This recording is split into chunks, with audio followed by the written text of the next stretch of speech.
Every once in a while, a knife comes along that you wish with all your heart was a home run and ends up being a strikeout.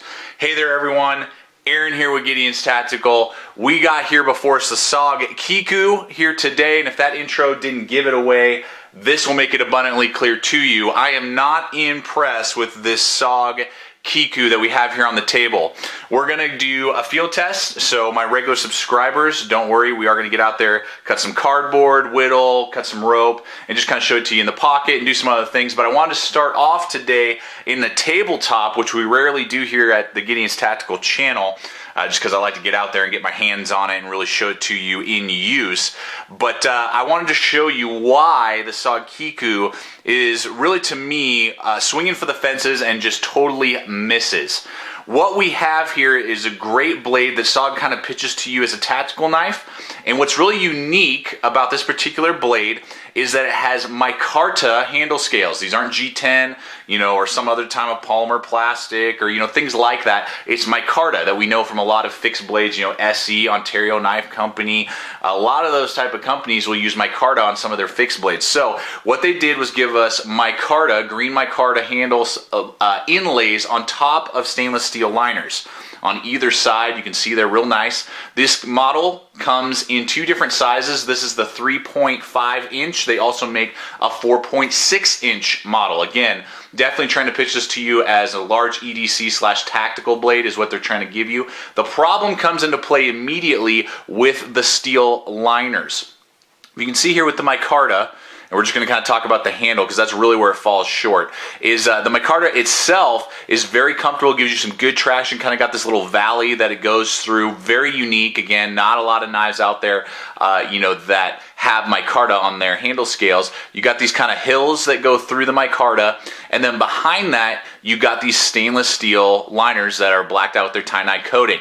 And the problem is that what they were trying to do is lower the weight. And SOG's known for making really nice lightweight blades. This one, the 3.5 inch, is 4.2 ounces. And then the 4.6, I believe, is a lot heavier, almost, I want to say 7 ounces, I do believe.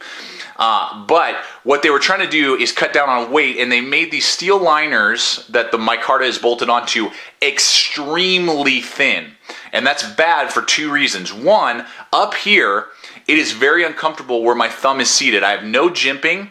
If the steel had followed the micarta hills that they give us, kind of this up and down, it would have given you great traction if they had kind of cut out the steel along with that micarta. Very good traction and been very comfortable in your hand. But it raises above the micarta, these steel liners, ever so slightly, and they bite into your hand because it's so thin. So it's very uncomfortable when you're doing hard push cuts that you're going to see here in a second when it's seated on my hand like so.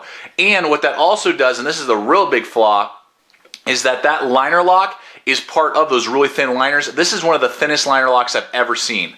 If you can see that right in there, super, super thin liner lock. So with really hard use, I can see that totally flexing and possibly over time, if it wears out a little bit, jamming over to the left or to the right. And it just is not comparable to the price point, which is $82 last time I checked here in early 2014 on Amazon. $82 for an AUS 8 steel 3.5 inch manual folder with that thin a liner lock is not a good price. I am not impressed with that price point, not at all. And that's really the hang up for me. And other than that, I love the knife, but the thin liners really hurt my hand.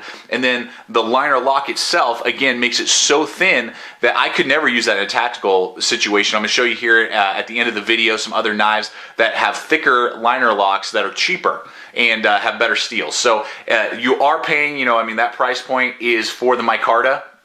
Micarta is very hard to work with, and it takes time and all that stuff, and it's more expensive to use and process. But $82 is not worth it for this knife. I'm just going to give away the end from the beginning, basically. So let's go ahead and get out there. I'll show you how the knife works. It does great for EDC tasks that you're about to see, and then we'll come back and I'll show you some other knives, just so you, again, so you can get a perspective of what competition the Kooky is. It should be Kooky. The Kiku is up against at $82, and how there are literally hundreds of knives at $82 or less that are worth purchasing over the Kiku. So let's go ahead and get out there and begin to use this blade. All right, so let's look at the deployment and overall blade design here on the Kiku for a moment. You got really nice thumb studs. This is a manual folder. It is not open assist, but those thumb studs you can see are nice and pronounced, high and far away from the micarta handle scale, so they're very easy to purchase on either side.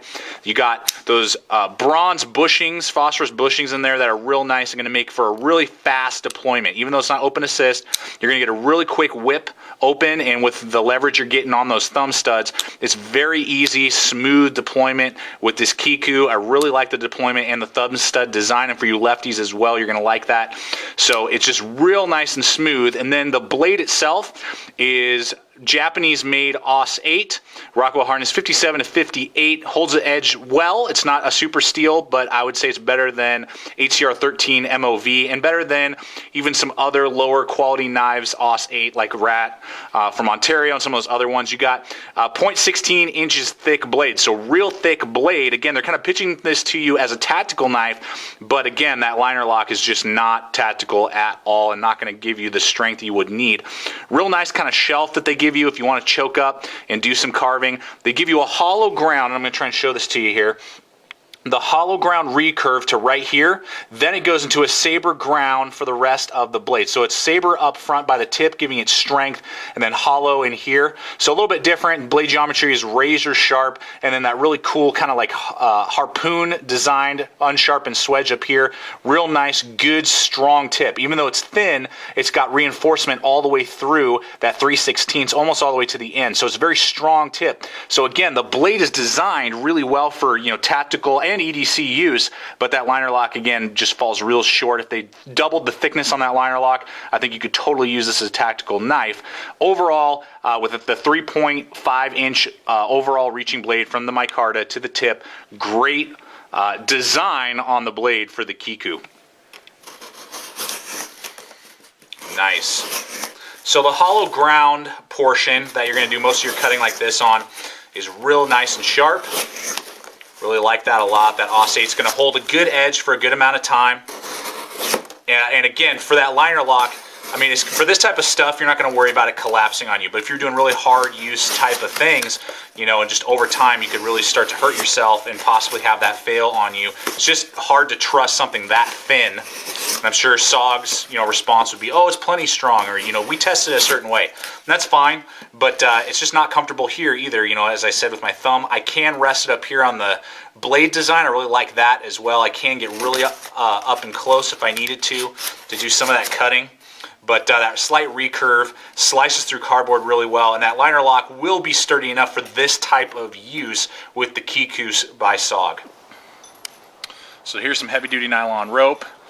Again, that recurve is going to do real well with slicing through this man-made material.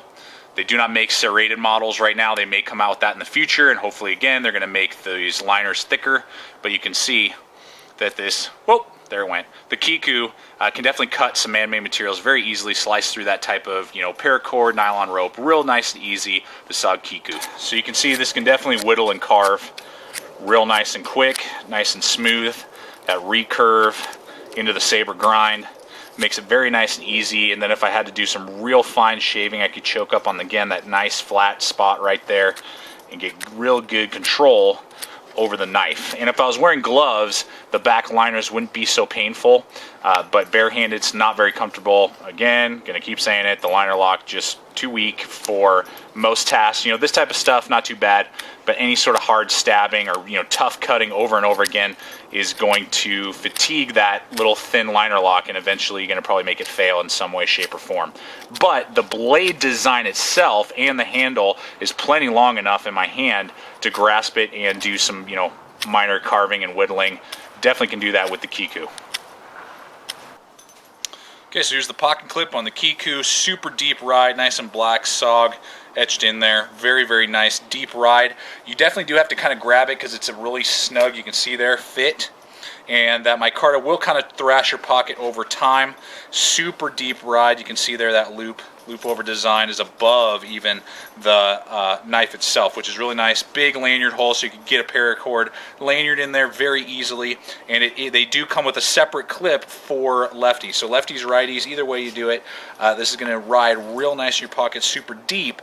But if you're wanting to take it out real quick, you are going to probably have to do a lanyard hole or kind of bend that pocket clip a little bit, even though it's a very strong, awesome deep ride pocket clip on the Kiku. All right, everyone, so you've seen it in action. Again, great design. I like the design of the blade, but the hang-up is just a big design flaw in that they made those liners so thin, and by trying to cut down on weight, I believe, that the liner lock is so thin and very uncomfortable in your hand. Some quick competitive options for you. I got the S30V Blur. So you got S30V steel, you got nice traction inlaid handles, you have, again, a thicker liner lock than what you would have here. Open assist, $70. The same price as the satin finished 3.5-inch Kiku. So, I mean, I'm going to go for this Blur every time over this blade. I'll give you another example here. We got, this is a limited edition full-size Griptilian, but the average Griptilian, you know, just with the polymer handles and the 154 cm and the satin finish, is going to go for right around $80, and that's a much higher quality steel. You got an axis lock, much more comfortable in my hand, US made. Again, I would take that any day over a Kiku. Then going down in price here, we got the Kershaw Piston. Great blade, Sandvik steel, still going to be better than AUS 8, hold its edge a little longer, and open assist, has like 3 times as thick a liner lock, and I love this, used this for almost 8 months now, haven't had any problems with that liner lock at all, and $50. So again, G10 handles, gonna be a lot better option for you, in my opinion, particularly for liner lock, over the Kiku. I mean, Spyderco's, $70, BD1 tool steel, an axis lock, lighter weight, and feels more comfortable in my hand. So I mean, the competition is extremely steep for the Kiku when it comes to $80. I mean, that is really high price point, and you got tons of other knives that are going to do better for you, have better steels, have better liner locks, and just be an overall better blade for you. And then finally, here's a Rat Model 2.